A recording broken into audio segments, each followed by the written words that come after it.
All right. Good morning, good afternoon, good evening to all of our friends, to our Matrix International friends. My name is Carlos Barbosa, CEO of Matrix International. I'm here today on our very first Chats with Carlos with my friend and client, Diogo Pio, one of our greatest clients in South America. He is in Brazil.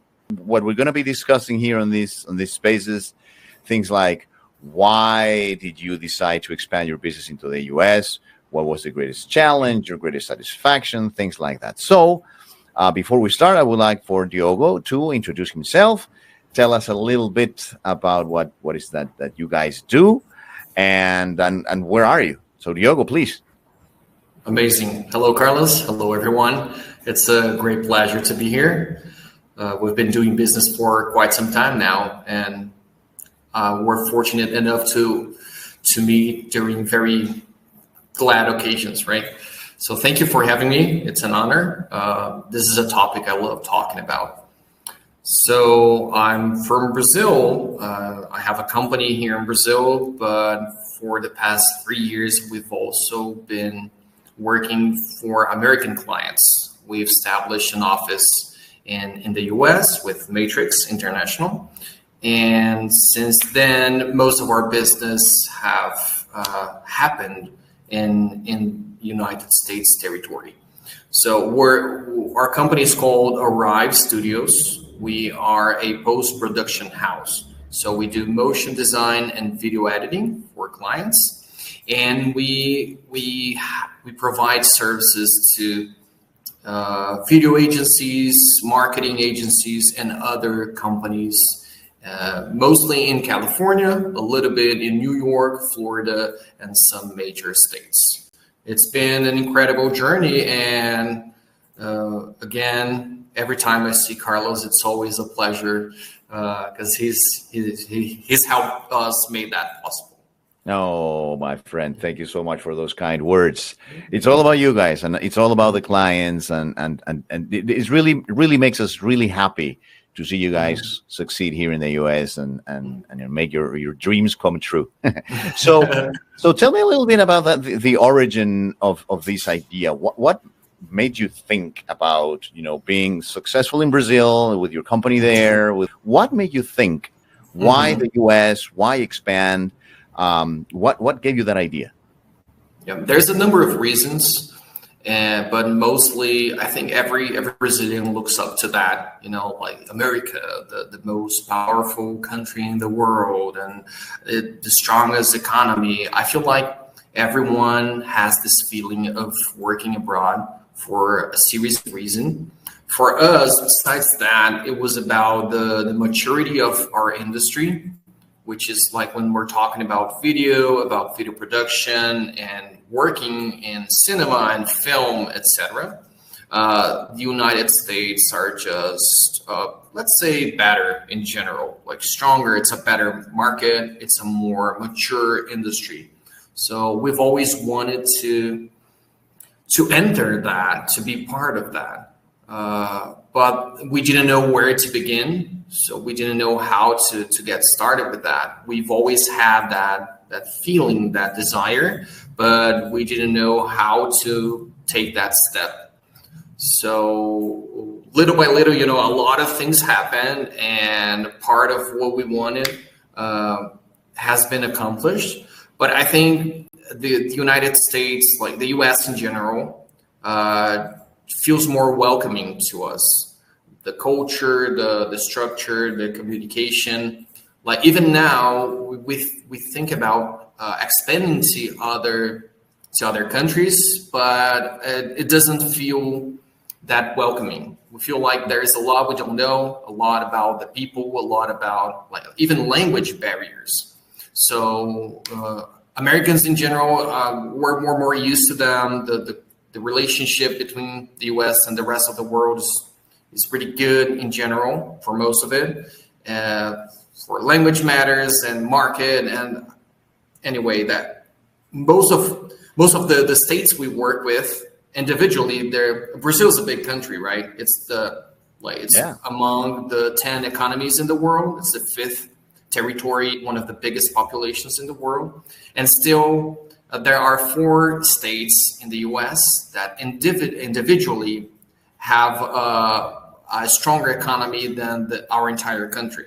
So It's massive. It's impressive. So that also helps a lot when you think about developing businesses, about growing and expanding. So it's always very welcoming. And even now, we feel like there's so much to grow. There's a lot of room for improvement, for expanding, and we're really glad we took that step. No. I'm glad to hear that. And yeah, it's true. The American economy is still the largest in the world. And as you say, welcoming to diverse people from all over the world that want to do business here and and have success, whether they do it in person here or remotely like you guys. It's still an open economy. Now let's talk about the challenges. What was kind of the biggest challenge that you guys faced when doing this? Because I know that not everything is roses and perfume, right? There's got to be some days that you woke up and said, "Oh my God, what am I going to do here or there? Or that American guy doesn't understand me." What was sort of the biggest challenge that you guys faced? Cool. I still do, by the way, right? Every time we talk about it, it feels like, oh, it's super easy and like you said, it's all roses, but it's a constant battle, right? It feels like a constant war. So I think one of the biggest challenges was at the very beginning, because everyone wants that, but taking the first step is really hard. So where do I begin? I want to go to the US, but how can I set up my company? How can I pay taxes? Can I do that? Or maybe I can't. I don't even know what I can do or I cannot do. And I'm afraid that I might do something wrong and have trouble with that. So the first step was very challenging. Before we finally came across good partners like yourself, we didn't know where to go.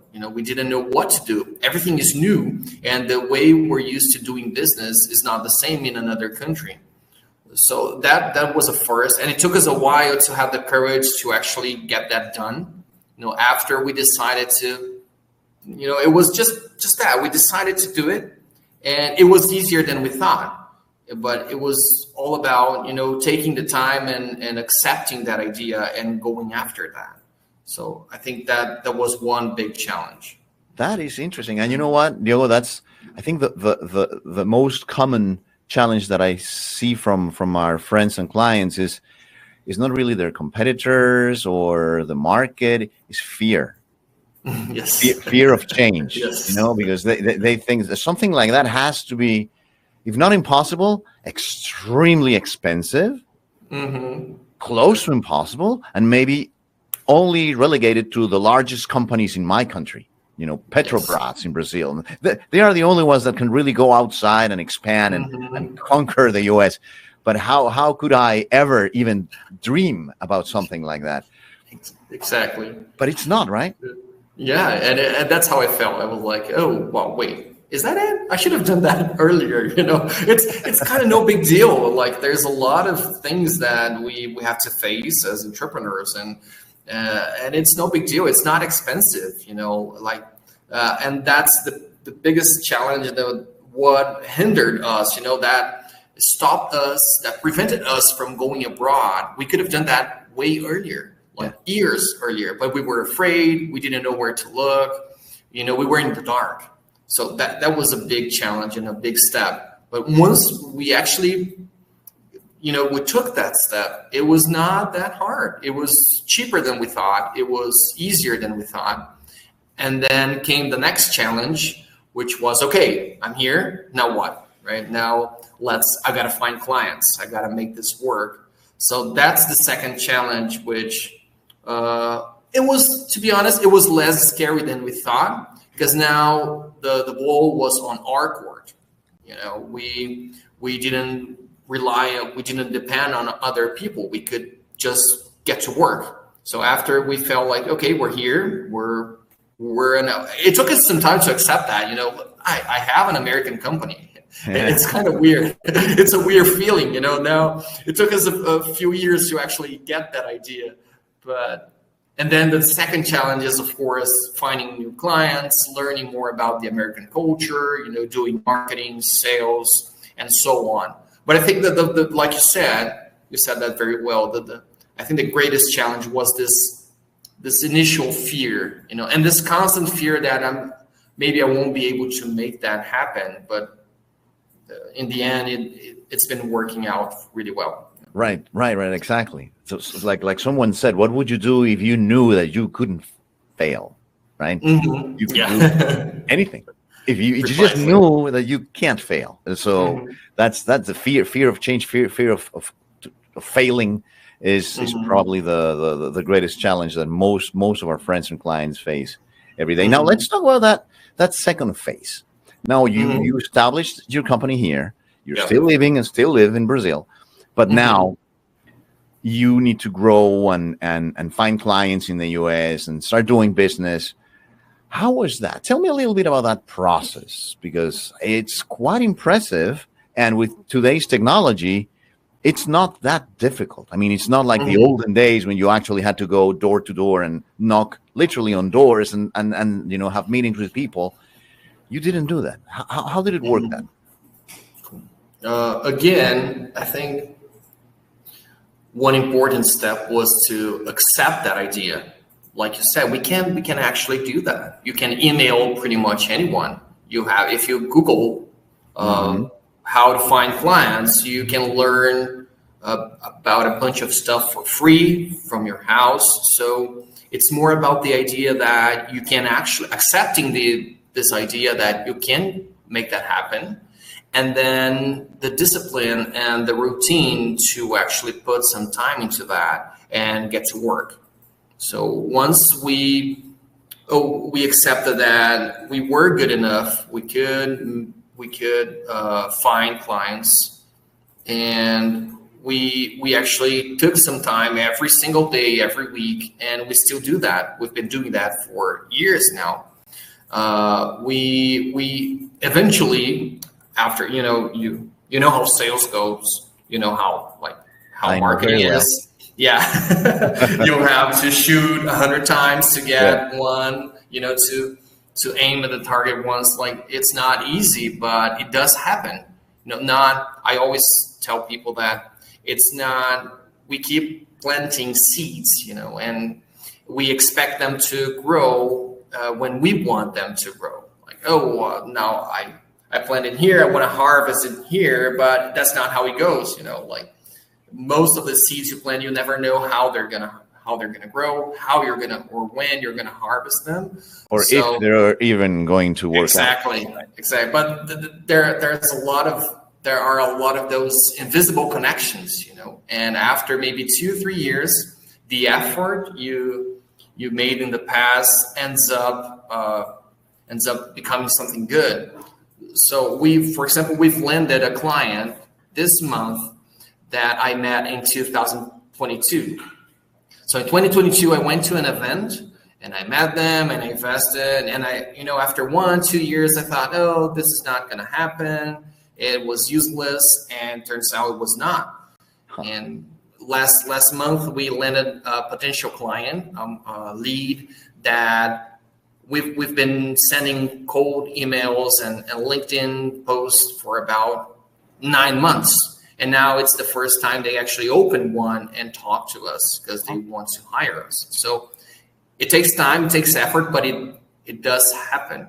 It does. And of course, learning more about American culture, creating relationships, learning more about marketing, sales, of course it's helpful, and that's what gets it going.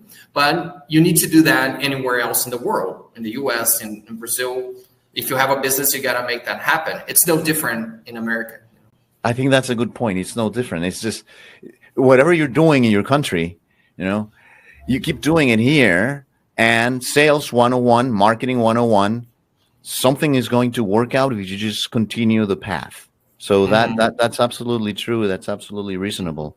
Now let's talk about the cultural differences. Although obviously your English is perfect, there's gotta be, I'm sure there was at some point at least some sort of surprise, some Yes. sort of thing that wasn't expected from a relationship, a connection, an interaction that you were not necessarily expecting, and that happened, or no? No, that there were a few. Really? There were, yeah. I think this cultural aspect is really interesting, and it's worth paying attention to. Because, and it's not, again, we're not talking about the U.S. We're talking about the entire world, right? If you're gonna make business in Dubai or China or Australia, you gotta know where you are. People are different, and the routine is different. So, well, something we did, it's something I like to do, is we did a lot of research about American culture, about the language. We try to be as open as possible, so it's not about me, it's about them. I am the one who is trying to be part of this group. So I try to respect as much as I could. Like, it's not about Brazil and samba and my culture, my language, not this time. I love that, and it's really important. But since I'm the one, let's say I'm the stranger. I'm the person trying to land there. So I tried to be as interested, open, and respectful as possible. So I really wanted to learn about American culture, American language, about routine, and even it didn't matter if I agreed or not, if it's right or wrong. I just wanted to be open to learn more about it and learn how that works.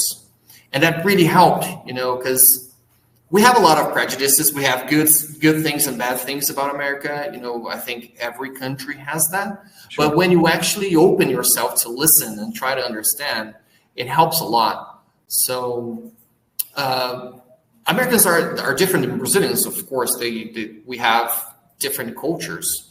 But you asked me about surprises, right? So let me think about something interesting. I remember I thought when I went there, people would treat me badly, or they would be very cold, because Brazilians think that Americans are cold and distant because they're not Latinos, they're different. Right. And I have always been very welcome. Like, everyone has been, their hospitality has been great. Everyone was super polite and gentle. And there's something I really love about American working culture, is that how much they value their time. So if they're gonna ask you to do something, or if you need help, if you need someone's time, they know that has a price. So if I'm gonna talk to you, Carlos, and I need 1 hour of your time, it's not like, hey, can you please help me? I'm gonna call you and give me all the information you got because we're friends. And that's not how it goes. It's your knowledge, your time, that has a value, and that has a price. Time's money. And the same goes for us. Like, if someone asks for a video or anything, oh, can you please change that? Oh, how long does that gonna take you? So how long is that gonna cost me?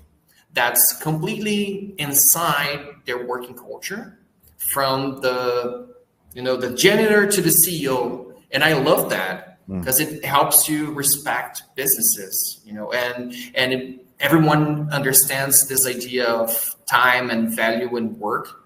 Whereas sometimes in Brazil, people are gonna be like, "Hey, can you? Come on, that's a favor. I don't have any more budget. Could you do that for free?" And that's something it really harms us here. So it's a really good aspect of American culture. Yeah. No. Time's money. Time's money here. Time is money, my friend. Yeah. Time's money. Cool deal, Diego. Awesome. Look, I appreciate it. Really, your time here with us on our first chat with Carlos. Definitely. And we're going to be doing this hopefully on a regular basis, although everybody's busy.